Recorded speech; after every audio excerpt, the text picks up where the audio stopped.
Chers camarades, c'est un plaisir et un bonheur pour moi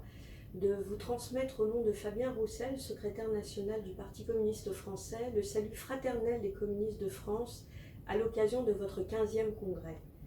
Ce grand moment de réflexion, d'analyse et de décision collective se tient à un moment où le Brésil, mais également la France et le monde entier,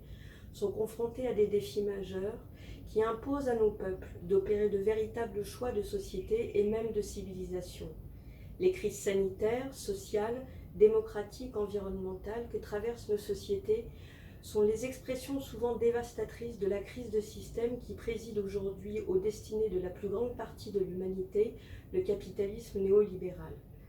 Face à cette situation qui provoque des souffrances immenses, les travailleurs et les peuples du Brésil, de France et de tant d'autres pays expriment des exigences communes, celle de la levée des brevets sur les vaccins et du renforcement de nos systèmes publics de santé pour faire face à la pandémie, celle de la hausse des salaires et des pensions, du redéploiement industriel de nos pays afin de permettre à chacun de vivre dignement de son travail et de répondre aux besoins sociaux et environnementaux.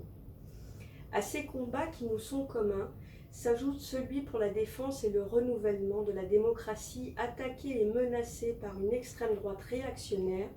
qui est au pouvoir au Brésil et qui se fait chaque jour plus menaçante en France.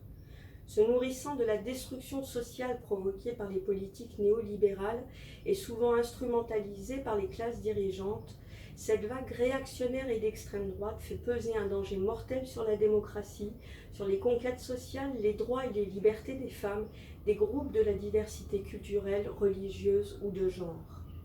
Elle doit donc être combattue avec force par l'ensemble des forces progressistes et démocratiques. En 2022 se tiendront au Brésil et en France les élections présidentielles et les législatives.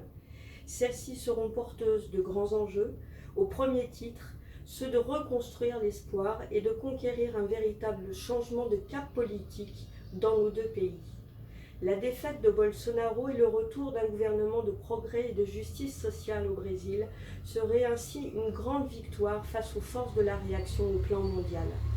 Nous serons à cet égard particulièrement vigilants à ce que soient mises en échec les graves menaces de rupture de l'ordre constitutionnel proférées par Jair Bolsonaro. Chers camarades, vous savez pouvoir compter sur la solidarité du Parti communiste français avec les luttes que vous menez dans l'intérêt des travailleurs et du peuple brésilien, et c'est donc avec amitié, avec chaleur que je vous adresse nos pleins vœux de succès et de réussite à ce 15e congrès.